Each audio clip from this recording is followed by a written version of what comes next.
ជាដំបូងខ្ញុំបាទសូមគម្រាបជំរាបសួរដល់លោកគ្រូនិងអ្នកទាំងអស់គ្នាខ្ញុំបាទឈ្មោះចិនឧត្តមហើយនេះខ្ញុំមក demo នៅ final project ទី2បាទសម្រាប់ project ទី2គឺយើងធ្វើការសរសេរ Ansible ហើយយើងត្រូវ using the Ansible create infra then group spray to set up HA KH8S cluster គឺយើងទៅសេពេល local machine ទៅសេ Ansible ដើម្បីបង្កើត node 1 node 2 node 3ហើយយើង clone group spray ដើម្បីឲ្យវា auto ទៅធ្វើការ set up នៅ cluster ទាំង3 machine ហើយនឹងបន្ទាប់មកទៀតគឺយើងមាន add domain name ទៅលើ KH8S dashboard និង add domain name ទៅលើ Argo CD សម្រាប់ project មួយហ្នឹងគឺខ្ញុំបានមាន folder មួយវាឈ្មោះ Ansible បន្ទាប់មកមាន folder មួយទៀតគឺ HA KH8S cluster នៅក្នុងហ្នឹងគឺខ្ញុំមានដូចជា folder ដូចជា playbook role template បាទហើយនឹង Ansible .config ហើយនឹង inventory.ini ជាដំបូងគឺខ្ញុំធ្វើការ create នៅ GCP instance create ទៅលើ3ម៉ាស៊ីនហ្នឹងគឺយើងមានយើងទៅសេដូចជាមុនដែរទេគឺយើងមាន role មាន role នេះគឺជា file role របស់ខ្ញុំគឺមាន file ASH key គឺយើងធ្វើការ slurp ASH key គឺវាមានតែប៉ុណ្្នឹងទេសម្រាប់ file ASH key បន្ទាប់មកយើងធ្វើការ command ហ្នឹងគឺយើង install នៅ package ផ្សេងបន្ទាប់មកយើងធ្វើការ install នៅ GCP instance ហ្នឹងគឺយើង install នៅ ម៉ាស៊ីនទាំង3ហ្នឹងបន្ទាប់មកគឺយើងឲ្យវា generate inventory នេះគឺ inventory ដែលវា generate ខ្ញុំអានេះខ្ញុំធ្វើការតែងវាជាប់មកឆាកបន្ទាប់មកយើងធ្វើការ install រួចរាល់គឺយើងធ្វើការ set up គឺវាមានតែ file group spray មួយទេនៅក្នុងហ្នឹងគឺខ្ញុំបានសរសេរជាហោហែគឺមានការ clone មានការ fix file ផ្សេងគឺនៅក្នុង file មួយហ្នឹងដើម្បីវាទៅ set up នៅ cluster 3 ម៉ាស៊ីនហ្នឹងបន្ទាប់មកគឺ add domain name នេះគឺខ្ញុំបានទៅសេ config ខ្លះឲ្យវាទៅ install OMZ/SH ហើយនឹង kubectl ដើម្បីវា config យើងមិនបាច់ចាំទៅសេ sudo មកតែគឺយើងមាន role ដូចគ្នាគឺ kubectl គឺនេះជា config តែខ្ញុំទៅសេដើម្បីឲ្យវាមានស្រួលនៅក្នុងការយើងទៅកាន់ SSH ទៅកាន់ control plane នៅ machine ណាមួយបន្ទាប់មកគឺខ្ញុំធ្វើការ add domain ហ្នឹងធ្វើការបង្កើតនៅ cluster SUA បន្ទាប់មកគឺ deploy ទៅលើ dashboard និង deploy ទៅលើ Argo CD ហើយនៅក្នុងហ្នឹងគឺមានការ add domain name ដូចគ្នានេះគឺជា file cluster SUA សម្រាប់យើង request certificate បន្ទាប់មកគឺមាន Argo CD នេះគឺជា full file របស់ Argo CD ហើយនឹងជាចុងក្រោយគឺ file dashboard នេះគឺជា file dashboard គឺយើងធ្វើវា config ជាមួយនឹង template គឺយើងទៅសេ file សម្រាប់យកទៅ deploy គឺយើងសេហោហែតាមហ្នឹងមកតោះមកយើងមាន var file នេះគឺជា var file របស់ខ្ញុំគឺយើងទៅសេដូចតែមុនដែរទេគឺយើងមាន config file ផ្សេងដូចជាទឹកធ្វើការ enable ទៅលើ file របស់ group spray ហើយនឹងនិយាយទៅនេះគឺជា config file ដែលយើងទៅសេនៅក្នុង var file មួយហ្នឹងកុំឲ្យខាត់ពេលយូរគឺខ្ញុំធ្វើការ run deploy ទាំងអស់គ្នាគឺនេះគឺសូមបង្ហាញ file មួយទៀតគឺចាស់ file ចាស់ file ហ្នឹងគឺខ្ញុំធ្វើការចាស់ទៅអស់គឺធ្វើការ install នៅ3ទាំង3ហ្នឹងគឺមានធ្វើការ install ទៅលើ node 3ម៉ាស៊ីនហើយនឹង install នឹង set up ទៅលើ KH3S cluster បន្ទាប់មកនឹង add domain name ជាចុងក្រោយបន្ទាប់មកយើងចង់ធ្វើការមួយក៏បានគឺយើងចង់ធ្វើការ install តែ3ម៉ាស៊ីនបន្ទាប់មកយើងធ្វើការ set up តាមក្រោយបន្ទាប់មកនេះគឺ destroy ហើយខ្ញុំសូមបន្ថែមមួយទៀតគឺ add domain name គឺដាក់វាអស់ add domain name នេះខាងក្រោមនេះគឺជាដែលខ្ញុំតេស្តទៅវាជាប់ destroy ទាំង3ម៉ាស៊ីនហ្នឹងខ្ញុំធ្វើការ clear វាចោលដើម្បីចាស់អស់ម្ដងទៀត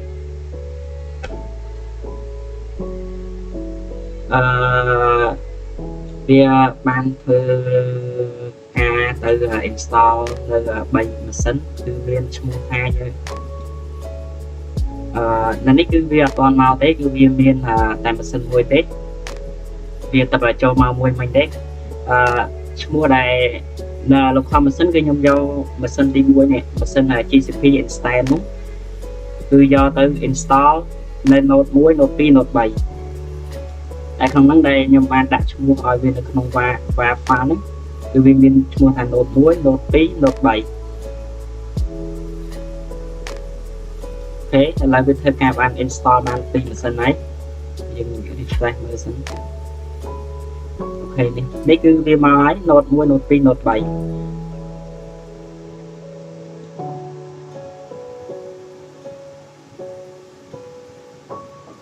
យើងមើលទៅលើ inventory គឺវា generate មកដូចគ្នាគឺយើងកន្លែងហ្នឹងគឺយើងធ្វើការ copy inventory ពីកន្លែងហ្នឹងទៅចូលទៅធ្វើការ deploy KH3S cluster ហ្នឹងទាំង3ម៉ាស៊ីនហ្នឹងមកគឺយើងយក inventory ពីកន្លែងហ្នឹងដើម្បីធ្វើ set up នេះគឺវាធ្វើការទៅដល់ deploy ទៅដល់ clone ហើយនឹង copy inventory ហើយនឹង copy generate inventory និង render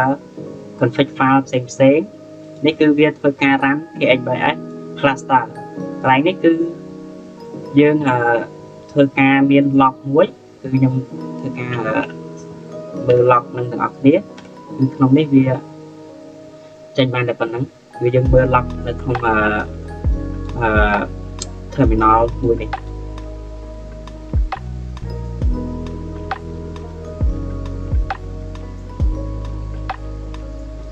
แล้วវាធ្វើការ run នៅ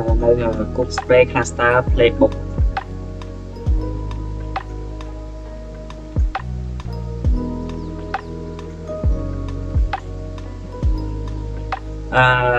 នេះគឺជាដំណើរការទៅធ្វើការ set up នៅ cluster ទាំង3ម៉ាស៊ីនហ្នឹងគឺ node 1 node 2 node 3កន្លែងហ្នឹងគឺវារៀងយូរដែរប៉ុន្តែខ្ញុំហូលឲ្យវាចប់តែម្ដងគឺមិនបានកាត់ទេហូលវារៀងយូរបន្តិចមែនដែរចង់ហូលឲ្យឃើញ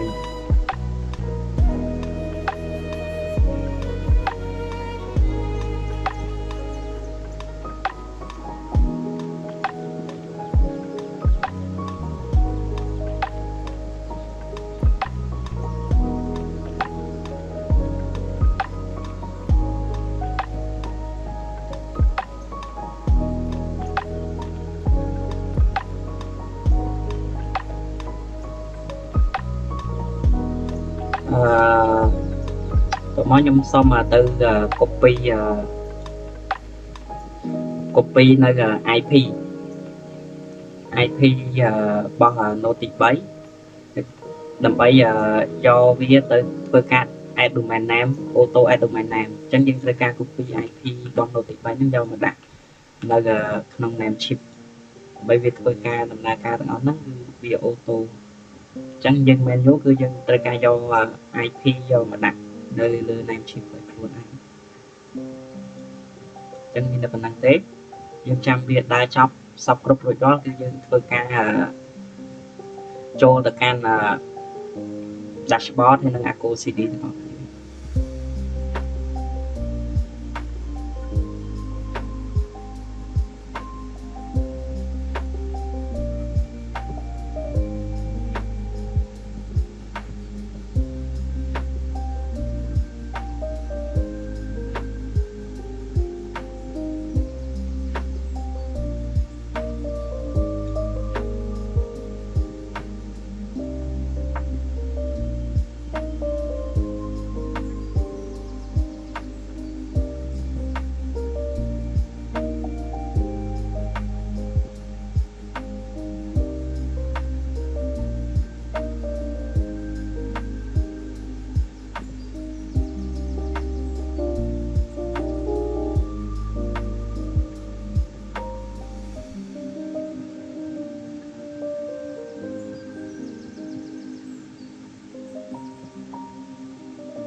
thế là cái thứ ca chọc nơiដំណើរការ cluster ấyគឺ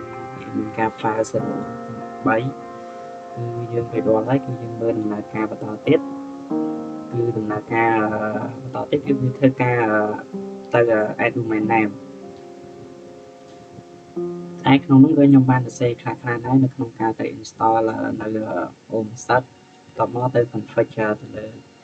kubectl ដែលវាធ្វើការបន្តទៀតហើយ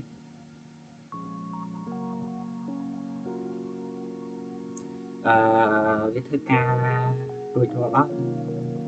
ខ្ញុំធ្វើការ sh ចូលទៅកាន់របបមួយដើម្បីធ្វើការតេស្តថាវាបានជោគជ័យនេះគឺធ្វើការទៅ deploy នៅ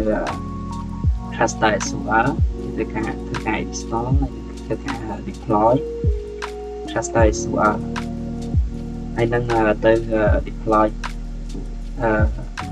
dashboard ហើយនឹង Argo CD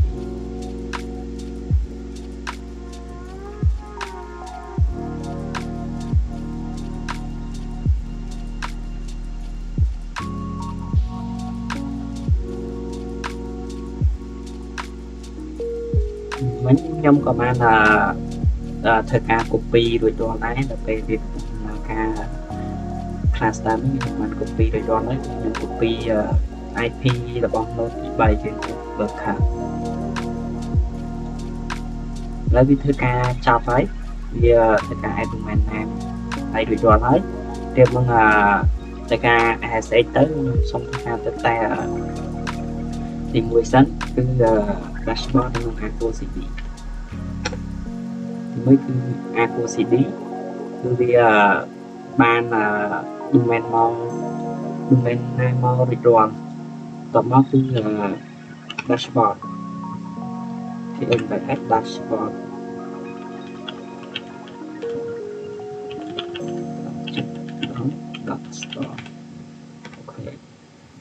អូខេឥឡូវ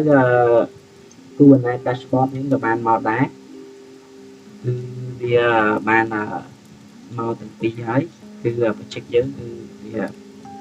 ធ្វើការបានគ្រប់ទាំងអស់នៅ requirement អញ្ចឹងខ្ញុំធ្វើការ access ទៅធ្វើការ SSH ទៅកាន់ node 1ដើម្បីទៅមើល switch មើលនេះគឺខ្ញុំធ្វើការ copy node 1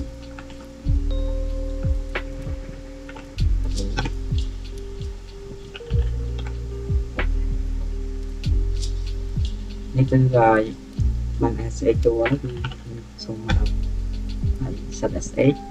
នេះគឺមករួចរាល់ set SSH នឹងធ្វើការ CTL cat ទៅកាន់ node គឺ node យើងបានមកទាំង3ហើយគឺ node 1 node 2 node 3គឺនេះគឺយើងតេស្តទៅលើ cluster គឺ node ទី1គឺវាជា control plane node ទី2គឺវាជា worker node ទី3គឺ worker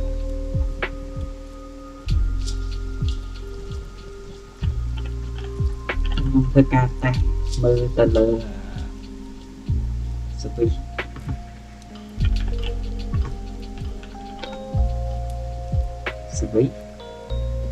គឺវាមកវាមាន Kubernetes ការទៅកាន់ switch เป็นក្រាស់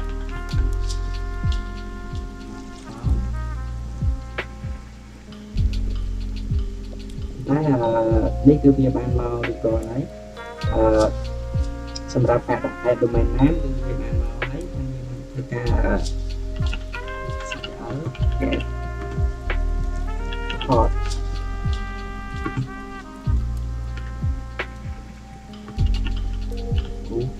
system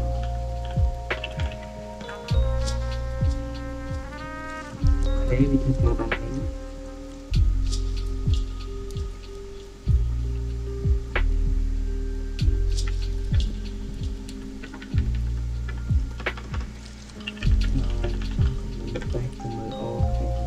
គឺវាបានមកហើយ អឺគឺវាបានធ្វើការ add domain បានជោគជ័យនេះគឺ domain name របស់យើងហើយវាចេញចេះគឺមានន័យថាវាធ្វើការវាដំណើរការយើងឆែកទៅលើ Acro CD